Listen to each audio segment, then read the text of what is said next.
ಪ್ರತಿ ಬಾರಿ ದಿವ್ಯ ಹುಡುಗ ಸಿಕ್ಕಾಗಿಲ್ಲ ಕೇಳುವ ಒಂದೇ ಪ್ರಶ್ನೆ ಮದುವೆ ಯಾವಾಗ ಎಂದು. ಇದೀಗ ಮತ್ತೊಮ್ಮೆ ಇದೇ ಪ್ರಶ್ನೆಯನ್ನ ದಿವ್ಯ ಮುಂದೆ ಕೇಳಲಾಗಿದೆ. ಇದಕ್ಕೆ ಅವರ ಉತ್ತರ ಮದುವೆ ಬಗ್ಗೆ ಕೇಳಬೇಡಿ ಎಂದಾಗಿತ್ತು. ಇತ್ತೀಚೆಗೆ ಸಂದರ್ಶನವೊಂದರಲ್ಲಿ ದಿವ್ಯಾ ಬಳಿ ಈ ಪ್ರಶ್ನೆ ಕೇಳಿದಾಗ ಅವರು ಈ ರೀತಿ ಉತ್ತರಿಸಿದ್ದಾರೆ.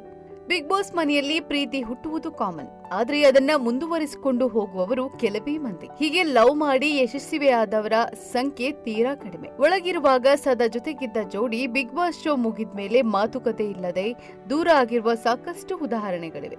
ಆದ್ರೆ ಬಿಗ್ ಬಾಸ್ ಕನ್ನಡ ಸೀಸನ್ 8ರ ಸ್ಪರ್ಧಿಗಳಾದ ಅರವಿಂದ್ ಕೆಪಿ ಹಾಗೂ ದಿವ್ಯ ಹುಡುಗ ಹಾಗಿಲ್ಲ.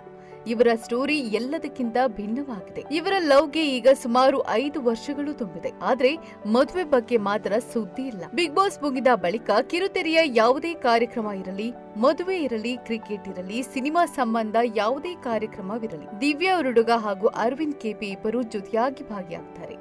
ಅಲ್ಲದೆ ಇಬ್ಬರು ಜೊತೆಯಾಗಿ ಸಿನಿಮಾದಲ್ಲಿ ಕೂಡ ನಟಿಸಿದ್ದಾರೆ.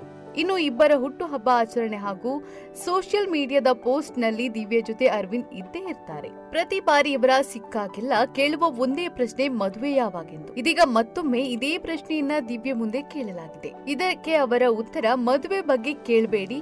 ಇತ್ತೀಚೆಗೆ ಸಂದರ್ಶನವೊಂದರಲ್ಲಿ ದಿವ್ಯಾ ಬಳಿ ಮದುವೆ ಯಾವಾಗ ಅನ್ನೋ ಪ್ರಶ್ನೆ ಎದುರಾಗಿದೆ.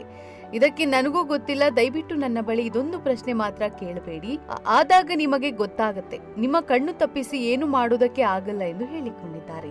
ಸೋಷಿಯಲ್ ಮೀಡಿಯಾದಲ್ಲಾಗಲಿ ಯಾವುದೇ ಕಾರ್ಯಕ್ರಮದಲ್ಲಾಗಲಿ ಈ ಜೋಡಿ ಜೊತೆಯಾಗಿ ಕಾಣಿಸಿಕೊಳ್ಳುತ್ತಲೇ ಇರುತ್ತಾರೆ. ಅರವಿಂದ್ ಕೆಪಿ ಅವರ ಬೈಕ್ ರ್ಯಾಲಿಗಳಲ್ಲಿಯೂ ದಿವ್ಯಾ ಹಾಜರಿರ್ತಾರೆ. ಇಬ್ಬರು ಜೊತೆಯಾಗಿ ಅರ್ಧಂಬರ್ಧ ಪ್ರೇಮ ಕಥೆ ಎನ್ನುವ ಸಿನಿಮಾ ಕೂಡ ಮಾಡಿದ್ರು. ಇಂಟ್ರೆಸ್ಟಿಂಗ್ ಮತ್ತು ಇನ್ಫಾರ್ಮೇಟಿವ್ ವಿಡಿಯೋಗಳನ್ನ ಮಿಸ್ ಮಾಡ್ಕೋಬೇಡಿ. ಈಗಲೇ ಸಬ್ಸ್ಕ್ರೈಬ್ ಮಾಡಿ.